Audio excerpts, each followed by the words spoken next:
We've all seen the news reports, domestic violence. It affects everyone, whether directly or indirectly. Did you know that according to the Maricopa County Attorney's Office, 1 in 3 women and 1 in 4 men will be physically assaulted by an intimate partner, and 1 in 3 women and 1 in 20 men will be murdered by an intimate partner, someone they love. And every 44 minutes right here in the state of Arizona, a child is witness to domestic violence. Hi everyone, I'm Diva Danielle, your host of Community Link AZ. And on today's show, I'm going to introduce you to a woman who has overcome domestic violence. And instead of shrinking back, she's decided to become a beacon of light to help others going forward. Her name is Laura Pahules, and the nonprofit that she started is called Control Alt Delete. And she's my guest on today's show. Let's start Community Link AZ.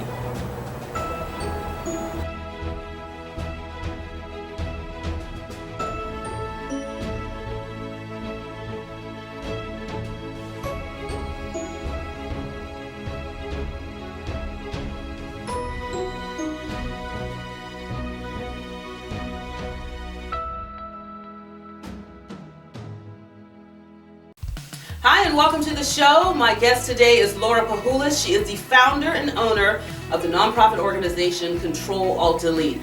Laura was one of my first guests when I launched my show over a year and a half ago, and I'm so happy to have her back because this is an amazing woman who you have to get to know in the community. She's a perfect example of a resource of someone helping to make a positive difference in the life of someone else going forward.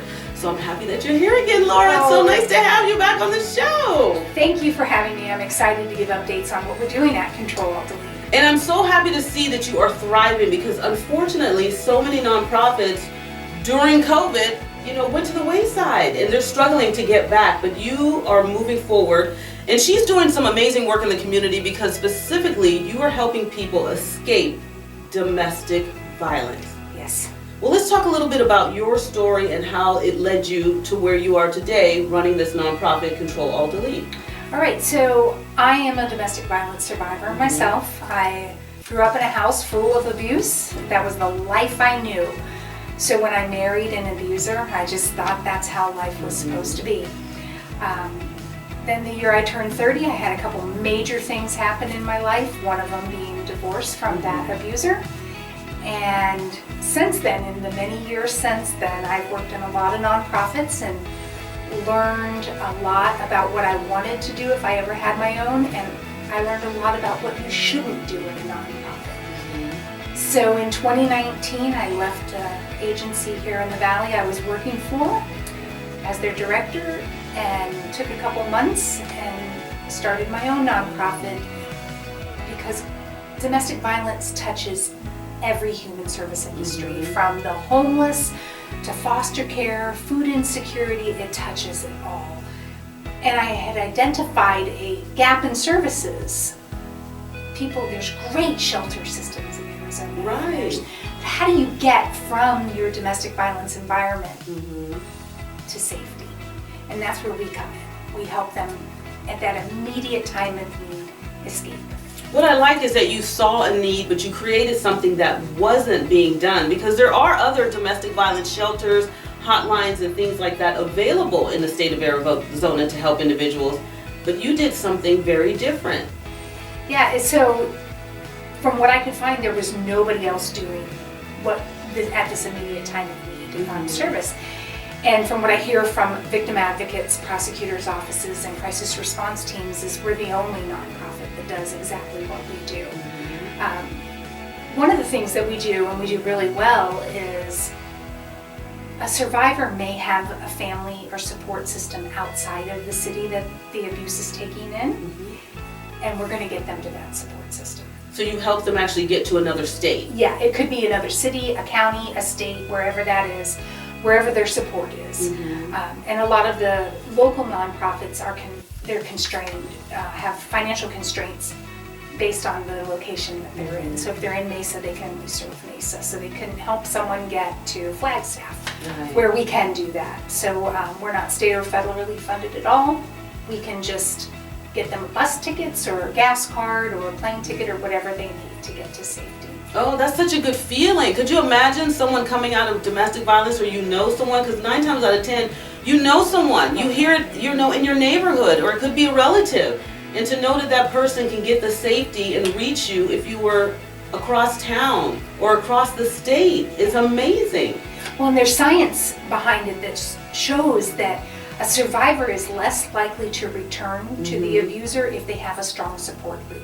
And what's a better strong support group than your family or friends that can help you build your life free of trauma? So you do these things, and I know you brought some props, so I want to talk about the safety kits, and also too that how everything has pivoted and changed.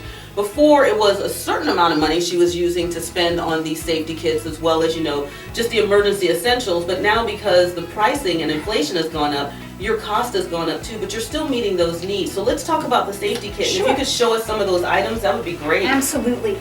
So what we've done also is enlisted the help of our community to do donation drives for safety kit items.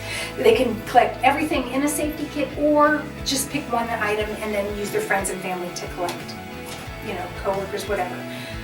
Doorstop alarms are one of the most appreciated things in a safety kit. Nice. You slide this under a door, and if anybody tries to come in that door, it is a blaringly loud alarm. Flashlight, who doesn't need a big powerful flashlight? Right. We've just recently started doing Blink doorbell cameras. Oh, those are great. Oh my gosh, which I knew there was the Ring one, but I didn't know Blink had it. And we've been using Blink camera systems for years, and it works fantastic. They can capture video or stills of an abuser breaking a restraining order and send it right to 911. And in this day and age, this is crucial, because if the police need to see, because sometimes, you know, your words fall on a deaf ear and you file these reports, but if the police can actually see it and have this to document, then it saves you in the long run. Exactly. How can you not prosecute someone for breaking an order of protection when there's video proof of that? Yeah. Right? Well, let's move on to, because we only have a few more minutes, I want to talk about the items that you actually give to individuals when they do escape domestic violence. Okay, so we give every escape a safety kit, and then we also give a bin, which is a basic immediate need item. This is what I love about Laura, because Laura is going to equip you with everything that you need. These baskets allow survivor dignity to not have to ask for essentials and necessities, right? Right. So there's feminine products, there's toilet paper, there's tissues. We try to collect journals and pens so people can, you know, document things. There's toothbrush, toothpaste, first aid kits. I love the laundry detergent too. Laundry detergent. Because everybody does. They have to wash their clothes, and sometimes it's just the clothes on their back. Right. And then very frequently people leave with nothing but what they have on, and even barefoot. So we help them with shoes and things like that as well. But there's dish soap, anything you could possibly need in that immediate time of need, we help them with that. We give every single one, every single escape a basket. And again, this is also items we've collected from the community. We've enlisted churches and sororities to collect items for these baskets. It's an easy way to help. I'm just upset right now because I don't know what's happening. The light seems like it's flickering, but we're going to continue with this interview. I want people to support you going forward, because, you know, it takes an army to get this up and running, and it takes an army to keep it moving, and these supplies don't come cheap. So we're asking people to donate. You know, when you're at the store, pick things up. So give out your website, and so they can also support you by following you on social media, because she posts some great stuff for you to help and get involved in. So our website is DV, like domestic violence, dvcontrolaltdelete.org. Our social media sites are at dv.ctrlaltdel. So that's exactly what the Control-Alt-Delete keys look like on your keyboard.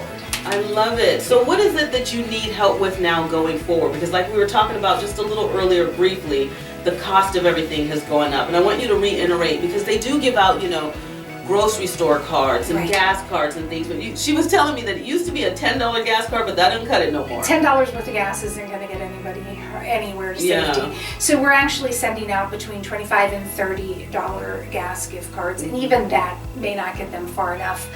So gas gift cards are something we always need. Grocery store gift cards. Right now, as of January 1st of 2021, we've helped 372 senior citizens escape domestic violence. Senior citizens? Senior Who is citizens. picking on That's horrible. It could be a spouse, it could be an adult child, an adult grand or even great-grandchild. The number one service requested is grocery assistance. Right. And where we were giving out $50 grocery store gift cards to Fry's, Walmart, Safeway, whoever, $50 is not enough to bridge the gap until their fixed income check comes in. So we've bumped that up to $75. But these are a lot of dollar values, right?